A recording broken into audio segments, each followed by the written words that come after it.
And we're moving on to global update. Members of the G20 group have pledged to avert an economic catastrophe in Afghanistan. Meanwhile, the International Monetary Fund is slightly downgrading its outlook for the global recovery from the pandemic recession. And more stories on today's International Minute.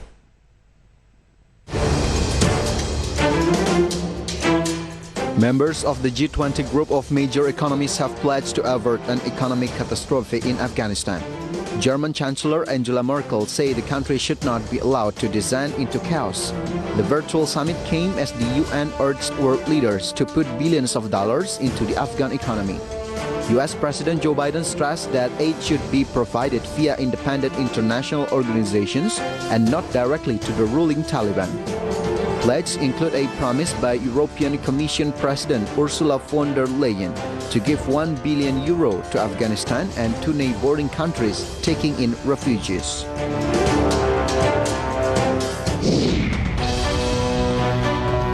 Venezuela is moving to prop up its national currency after the launch of a new version of the Bolivar with 6 fewer zeros caused prices to spike. The central bank has injected around $40 million per week into the exchange market following the October 1st introduction of the so-called digital Bolivar. That's about double the amount it normally sends to banks. So far, it's worked.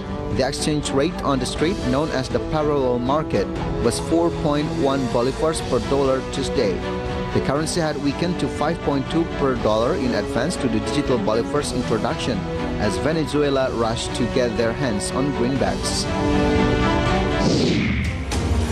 The International Monetary Fund is slightly downgrading its outlook for the global recovery from the pandemic recession, reflecting the persistence of supply chain disruptions in industrialized countries and deadly disparities in vaccination rates between rich and poor nations.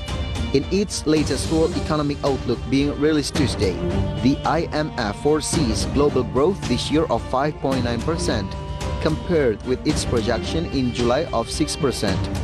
For the United States, the world's largest economy, the IMF predicts growth of 6% for 2021, below its July forecast of 7%. Cristiano Ronaldo scored a hat-trick as Portugal recorded an emphatic World Cup qualifying win over Luxembourg at the Estadio Algarve.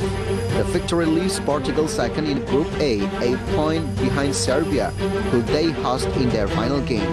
Ronaldo knocked in 2 penalties and rounded off the scoring with a header, as he recorded his 58th hat-trick for club and country. Bruno Fernandes and João Hingga aided the other goals. IDX Channel report.